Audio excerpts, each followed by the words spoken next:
এবার শেখ হাসিনার নামে ৮০,০০০ কোটি টাকার দুর্নীতির অভিযোগে তদন্তে নামবে দুদক। অন্যদিকে ইভিএমে নয়, আগামী ইলেকশন হবে ব্যালট বক্সের মাধ্যমে, যাতে ভোট হবে সুস্থ। অ্যান্ড এখন থেকে সরকারি চাকরিতে পুলিশ ভেরিফিকেশন বন্ধের সুপারিশ করবে জনপ্রশাসন। কমবে কি ভোগান্তি? প্রথমে আসি শেখ হাসিনার কাছে। জুলাই বিপ্লবে শেখ হাসিনার সরকারের পতনের পর গত ১৭ই আগস্ট গ্লোবাল ডিফেন্স কর্প নামে একটি মার্কিন সংবাদ মাধ্যমের প্রতিবেদনে বলা হয়, রূপপুর পারমাণবিক বিদ্যুৎ কেন্দ্র থেকে $৫০০ কোটি মানে ৬০,০০০ কোটি টাকার বেশি লুটপাট করা হয়েছে। অ্যান্ড প্রকল্প বাস্তবায়নকারী সংস্থা রোসাটম মালয়েশিয়ার একটি ব্যাংকের মাধ্যমে শেখ হাসিনাকে অর্থ আত্মসাতের সুযোগ করে দেয়, যাতে সহযোগী হিসেবে ছিল শেখ হাসিনার ছেলে সজীব ওয়াজেদ জয় ও ভাগ্নি টিউলিপ সিদ্দিক। আর এই পাচার করা অর্থে ৩০% পেয়েছে টিউলিপ সিদ্দিক, শেখ রেহানা ও পরিবারের কয়েকজন সদস্য। রাশিয়ার সহযোগিতায় বিদ্যুৎ কেন্দ্রটি নির্মাণের খরচ ধরা হয় $১,২৬৫ কোটি, প্রয়োজনের তুলনায় যেটা ছিল অনেক বেশি। হ্যাঁ, যদিও পরবর্তীতে এসব অভিযোগ অস্বীকার করে বিবৃতি দেয় রোসাটম কর্তৃপক্ষ। এতে বলা হয়, নিজস্ব সুনাম ও স্বার্থ রক্ষায় আদালতে শরণাপন্ন হতে প্রস্তুত আছে রোসাটম। তবে এবার শেখ হাসিনা অ্যান্ড তার পরিবারের সদস্যদের বিরুদ্ধে ওঠা এসব দুর্নীতির অভিযোগ অনুসন্ধান করার সিদ্ধান্ত নিয়েছে দুর্নীতি দমন কমিশন, যেখানে আওয়ামী লীগ সরকারের আমলে ৯টি মেগা প্রকল্পে অনিয়ম ও দুর্নীতির অভিযোগে হাসিনা সহ তার পরিবারের ৪ জনের বিরুদ্ধে মোট ৮০,০০০ কোটি টাকার আত্মসাৎ ও পাচারের অভিযোগ রয়েছে।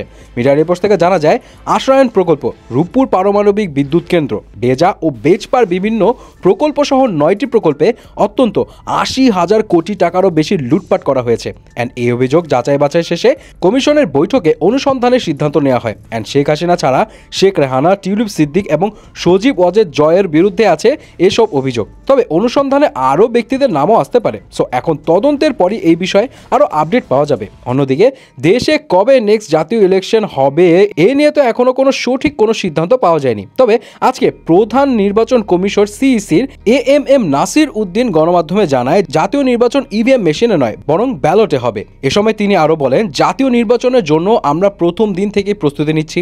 প্রধান উপদেষ্টা জাতীয় নির্বাচনের যে সময়সীমা ইঙ্গিত দিয়েছেন, সেই অনুযায়ী নির্বাচন পরিচালনার জন্য আমাদের সব ধরনের প্রস্তুতি রয়েছে। এবং যেহেতু বর্তমান বিদ্যমান ভোটার তালিকায় বেশ কিছু অসঙ্গতি আছে, সো ২ মাসের মধ্যে সংশোধিত চূড়ান্ত ভোটার তালিকা তৈরি করা হবে। নতুন তালিকা তৈরির জন্য বাড়ি বাড়ি গিয়ে তথ্য সংগ্রহ করা হবে। এছাড়া মৃত ভোটারদের তালিকা থেকে বাদ দেওয়া হবে।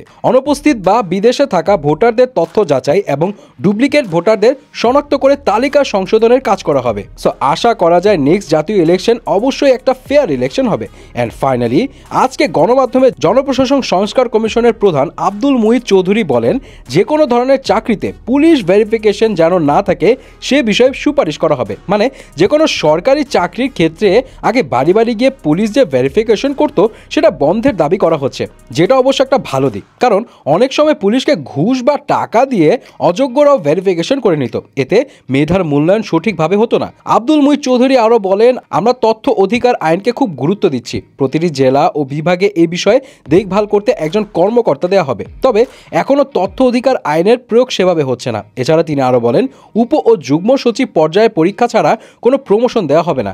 অ্যান্ড শুধু পরীক্ষায় পাশ নয়, ৭০ না পেলে প্রমোশন দেওয়া হবে না। এর মাধ্যমে আন্ত ক্যাডার বৈষম্য দূর হবে। যে কোনো ক্যাডারে যে কেউ ৭০ পেলে প্রশাসন ক্যাডারে আসতে পারবেন।